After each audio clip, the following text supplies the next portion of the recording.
Hello and welcome to the Wednesday edition of Believe in Purdue. I am Sam Springer, as always, joined by Grant Flora. Sorry, Grant, screwed up your name there for a second. Tough Wednesday episode, but you know what? We've got to tackle them all. Grant, how are you today? Yeah, I mean, definitely could be better, but overall not terrible. Yeah, it'll be an interesting game to break down. There are some positives and some negatives, but yeah, it'll be interesting to talk about with you. Absolutely. Well, obviously, everybody that is listening to this, I'm sure, is aware Purdue goes to Crisler. Is it the Crisler Center or Crisler Arena? I've only seen it. I've always known it as Crisler Arena, but now I've seen everybody calling it Crisler Center. But I'm going to call So it Crisler Arena. that's what I Purdue do. goes to Ann Arbor and falls to Michigan 75-73. There's a lot in that final score, Grant, but kind of give me your general overview of what happened last night. Yeah, well, for one, I'll say I'm a little bit frustrated just as a fan with the way that game went, but honestly, I thought Purdue played a pretty solid game. They Yeah, definitely could have done some things better. Like it wasn't perfect. If it was perfect, I would expect them to win no matter who they play. Um, but it was a pretty solid game. They got out to a nice start. I thought that was really important for them was getting out to a good start on yep. the road. And they did that, but Michigan just hung in there, and you knew that was going to happen. I didn't expect Purdue to be able to pull away. I was just hoping they could get a lead and just kind of hang on enough to where at the end they'd be in a slightly better position than Michigan and be able to make the plays down the stretch. But they were just kind of a few minutes too late, I guess, or maybe too early. The point, like with about 3 minutes to go, is when things started to fall apart. So yeah, Yeah, this was this was a game where it was almost like there were two different Purdue teams on the court at times. Excuse me, hold on. Sorry about that. It almost seemed like there were two different Purdue teams. You know, there was the team that jumped out to the 7-0 lead. There's the team that during that time then also got it out to 10 points, a double digit lead. I think it even got to 11 in that first half at one point. But it just seemed like, and we knew, like you said, we knew this wasn't going to be the 25-point drubbing, that we saw at Mackey. But I thought, hey, they're coming out. Let's see if they can keep it going. Weather the storm against anytime Michigan can get back into it. And it just seemed like they were out rebounding, like dominating the rebounding. Shoot, before Michigan even got a shot, Purdue had 4 or 3, and they'd gotten offensive rebounds and stuff like that. So it was very deceiving that the way the game started compared to the way it ended, even in the first half. yeah, and actually, I didn't even realize till you just said that Purdue actually out rebounded Michigan Mm-hmm. Yep. because I mean down the stretch it looked Michigan dominated the glass. That was Purdue's problem, and obviously a huge part of it was foul trouble. But yeah, they did a good job on the glass. Their defense was good. I was concerned. We talked about this in the preview with how they would handle Danny Wolf and Vi Golden, and I think Wolf and Golden did a much better job running their stuff and attacking the weaknesses. But Purdue held their own, and that was huge. Right. And their backcourt was able to kind of play better, and overall that was what allowed them to build a bit of a lead. But as the game wore on, foul trouble. I think, man, you have to point to the foul trouble really as being the biggest difference in this game. And we can talk about this throughout. I thought the whistle was quicker against Purdue than it was against Michigan. I thought there were some foul calls that were called against Purdue that maybe by the letter of the law they were fouls. But for a Big Ten game as high a stakes as this, a lot of times you don't see those fouls called, and they were getting called every time against Purdue. And Michigan, I thought did a good job defending without fouling. Like I don't think there were a lot of crazy calls that should have been made against Michigan that weren't. But I also don't think there were any calls that were made against Michigan that shouldn't have been made. And I Right. thought there were for Purdue. And that was huge because, like I said, put both Trey Kaufman-Renn and Caleb First in foul trouble, which was critical to stretch. Well, yeah, and then we even saw that, like you said, down the stretch, they both ended up fouling out, and both of their fifth fouls were questionable at best calls. And I'm not going to say, I'm never going to blame a win or a loss solely on refereeing and calls, because there are plenty of things, like I mentioned, before we hit the air. When you've got a 10-point lead or a double-digit lead in the second half, you can't blame the refereeing. There are things that you're doing, but you're right. There were a couple that or a few times that you saw a Michigan strip that you thought, oh, maybe that could have been, or the block of Caleb First going for a dunk and got blocked, and you're like, oh, there was some contact there. Okay, but it's Big Ten. It's gonna it's rough and tumble.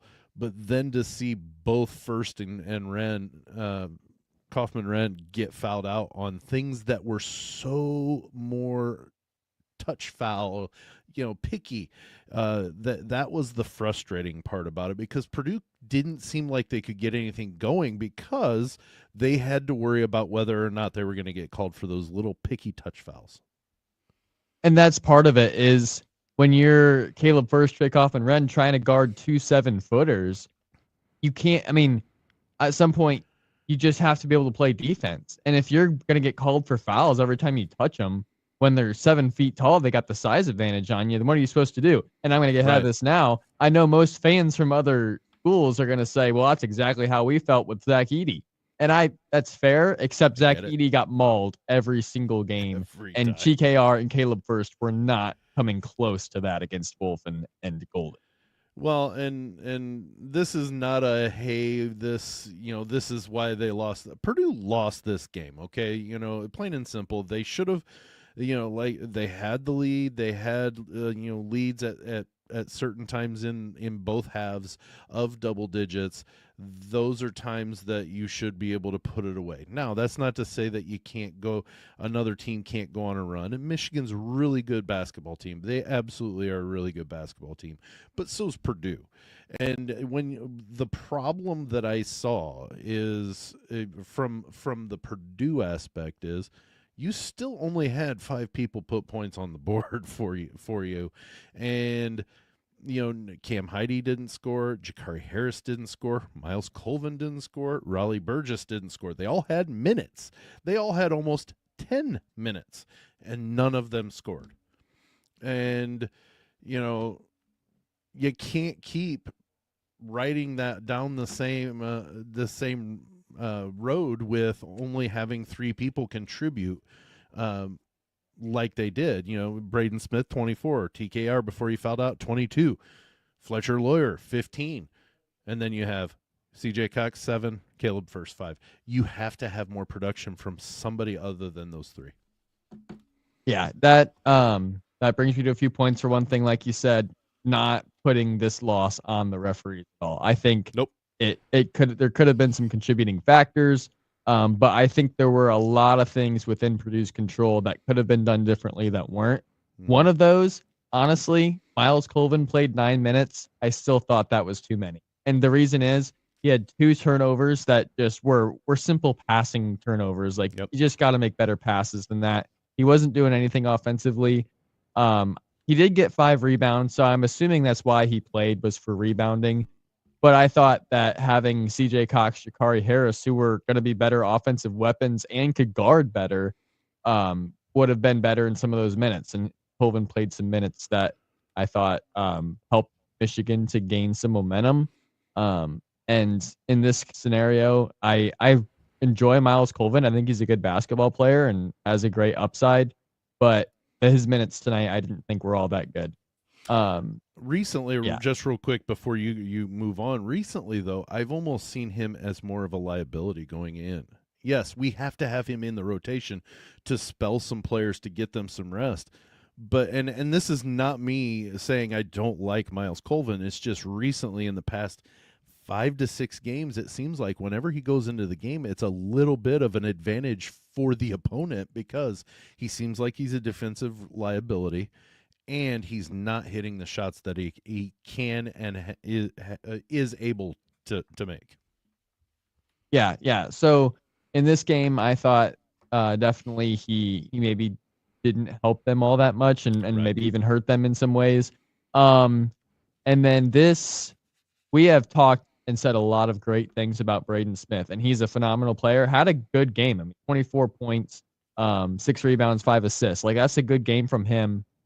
But I thought tonight, or I should say last night, um, especially down the stretch, he needed to find his offense. Until Trey Kaufman-Renn fouled out, he was passing to either him or Caleb Furst like every time. Yep. And he it dribbled worked. right under the hoop and tossed Yeah, it like under. it worked sometimes. When they passed to Caleb Furst, a lot of times Furst just got hammered. I don't say that meaning he got fouled every time. I just mean they blocked his shot or they stole it from him. Like, he wasn't able to do much. DKR was able to score, but I'm like, when you are a potential National Player of the Year candidate at this point, you're the front runner for Big Ten Player of the Year, and you are offensively skilled when it comes to scoring, like, you have to kind of take charge and score the ball yourself sometimes. And outside of one play where there was miscommunication defensively from Michigan, and Braden just had an open lane to the hoop where he was able to score. Outside of that, he didn't look for his offense at all. And even a fadeaway jumper, if he was open in the mid range, I would have been okay with, because he's so good at that. And I feel like his clutch needed to come in, and it didn't come in until the last 50 seconds. Kaufman-Renn fouled out. And then, of course, you saw him give Purdue a chance to win it when it looked like they were dead in the water. But, like, if that comes a minute or two sooner, Purdue maybe has a legitimate chance at the end instead of more of a Hail Mary sort of situation. Instead, they fall behind by 6, and it takes a miracle just to give them a chance, and ultimately they fall short. Well, and I was even taken aback that that he had such a productive first half and 14 points in the first half, and that to me was like, okay, we're gonna see him put some points on the board tonight.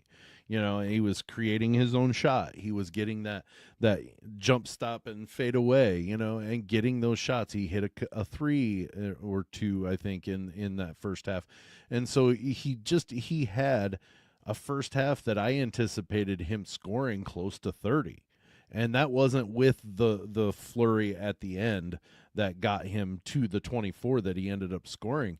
Now, don't get me wrong, TKR, when he was in the game, he was absolutely clutch. Again, 22 points, and he was in foul trouble and ended up fouling out. So, I mean, the fact that he had 14 at the half, I thought, okay, they're gonna blow up, and he just kind of went to, and this is not at all criticism. You're absolutely right. He didn't choose his shots. He decided he was going to be a distributor when he had some shots, and you know what? He's really good at drawing fouls too. So I mean, get to the line. Let's shoot some free throws. Purdue only shot 8 free throws tonight or last night. That's not normal Purdue. Right. Yeah, I would agree with that. I think there was literally a span of roughly 15 minutes of game time where Braden Smith didn't score. I mean, it was like 10 minutes at the 10-minute mark at the first half. I think he had his 14. After that, he didn't score, and then didn't score until maybe not quite midway through the first half, but like it took him a little while to score again. And it's just like it's hard because he can score pretty much at will. He's that good. And I feel like there needs to be a bit more of a balance, a bit more consistency, because you have to keep the defense honest. And it's not like they weren't. Like, I think Michigan did a great job of trying to make life difficult for Smith offensively. But if the defense can kind of get a feel for the fact that, okay, now you're just going to pass the ball every time and you're trying to pass it, as long as we don't like give you anything, we know you're going to pass it. They start becoming less worried about you creating your own shot. That's also a bit of a problem. So I think it would be better for him, better for the team, if it was more of a, is he going to shoot it? Is he going to pass it? Instead of like, oh, he's in a rhythm offensively. So just shoot it every time, or he's going to pass it every time. If that makes sense. Keep the defense on their toes, because you don't want them to be complacent, or you don't want them to be able to know before the play starts. He's probably not going to look for his shot. He's probably not going to look for a shot. Drive him under the hoop, and he's going to try to find. And don't get me wrong, he made some great passes to TKR and to Lawyer, but it felt like like you said, it felt like he decided, you know what, I'm not going to worry about my shot right now. He ended up taking 21 shots on the evening.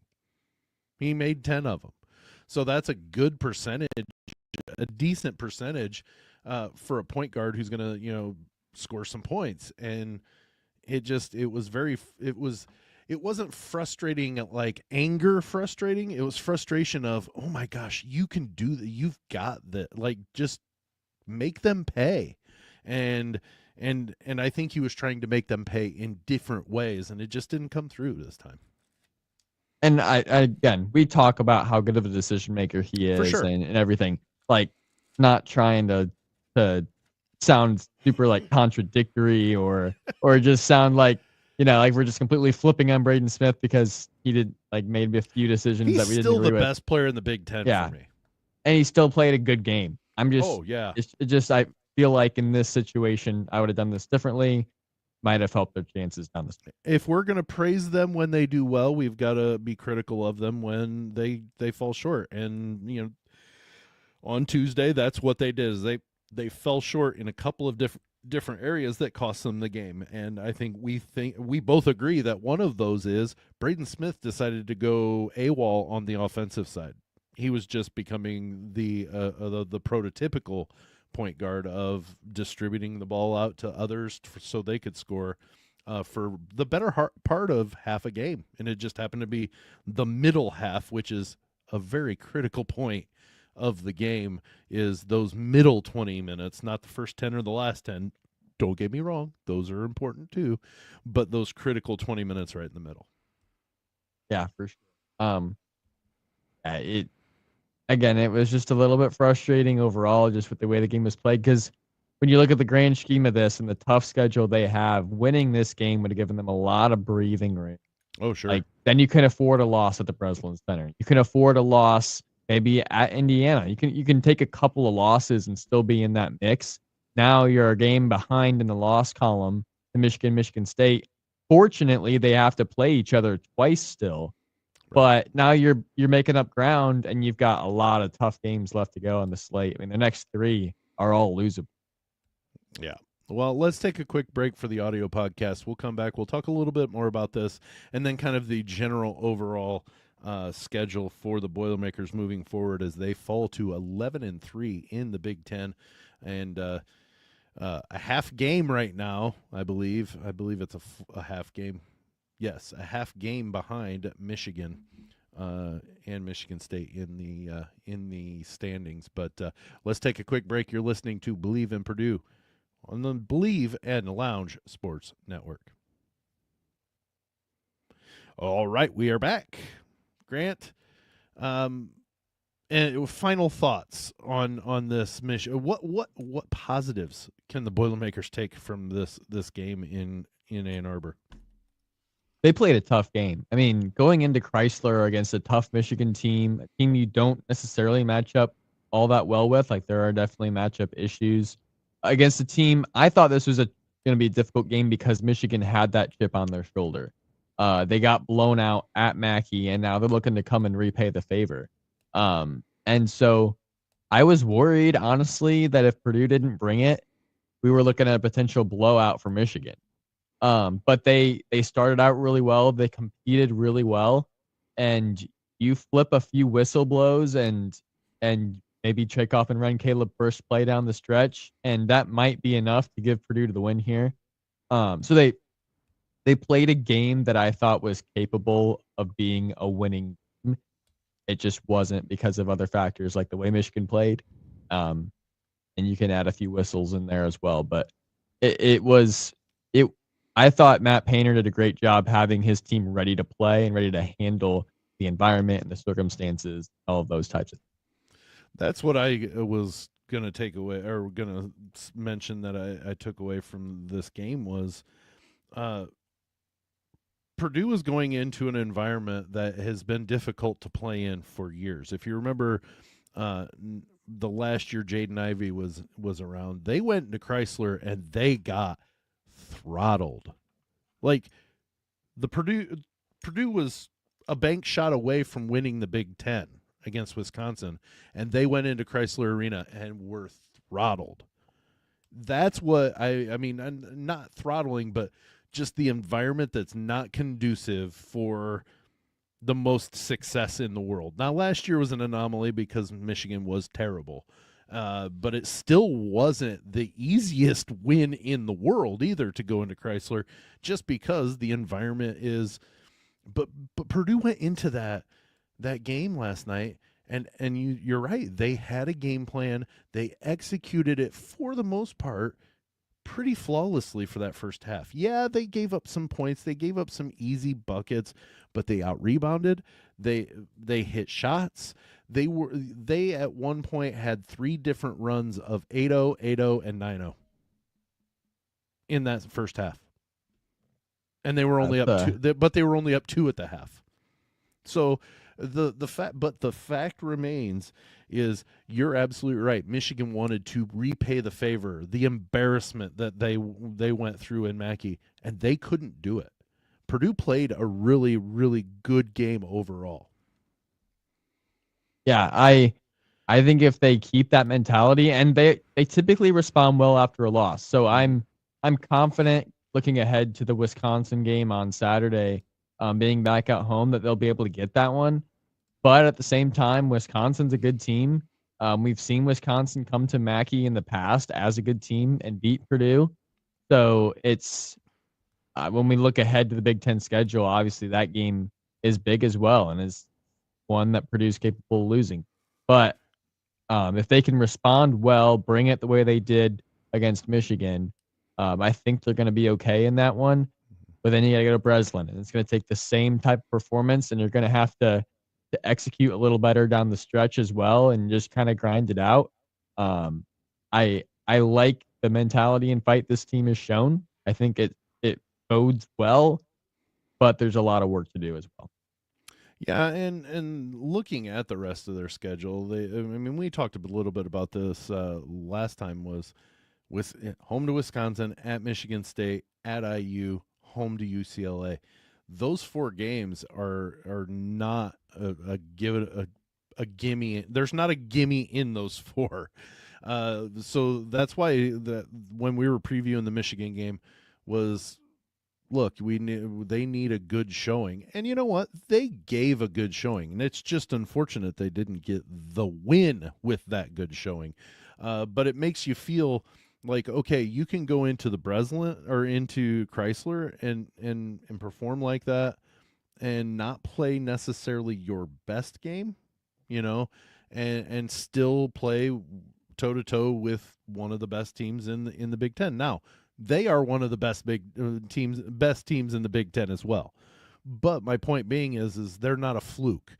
So I think you're right. If they go and play with the intensity and the game plan and just execution that they had last night against Michigan, I think they can beat Wisconsin. We'll preview that on Friday more in depth. But same with going into Breslin.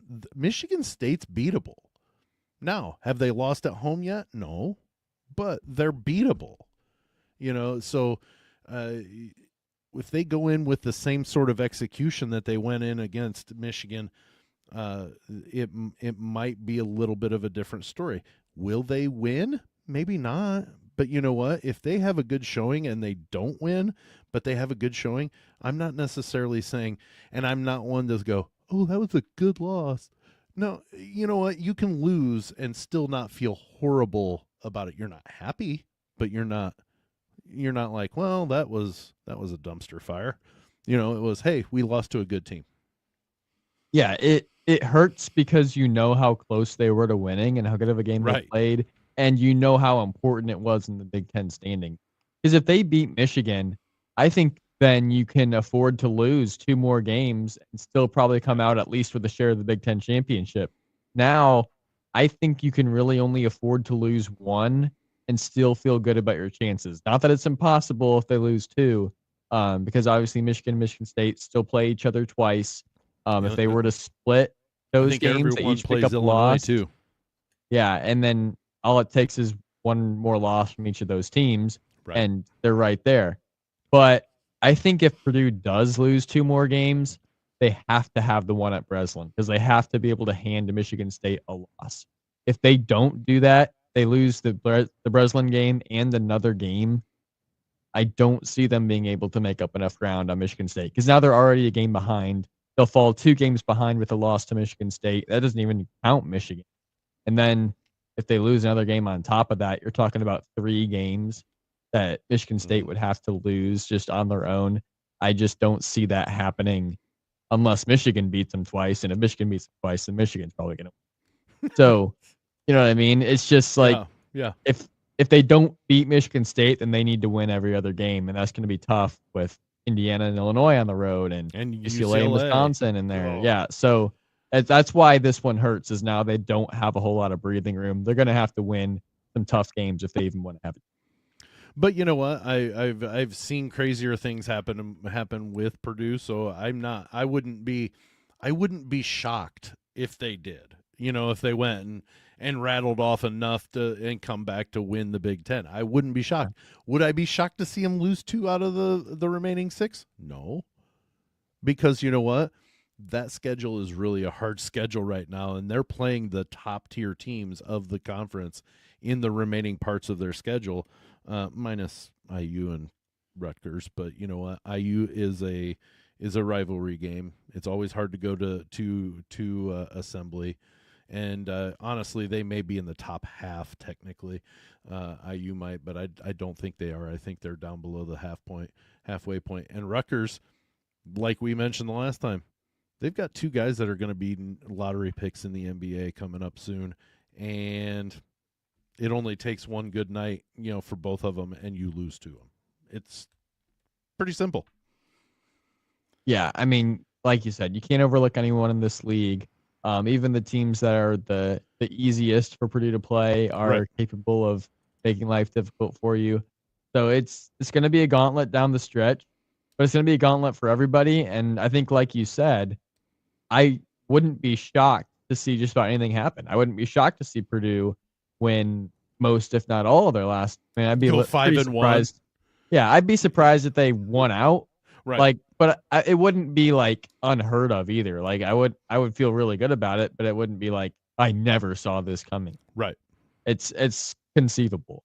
But it's definitely a harder path to a Big Ten championship.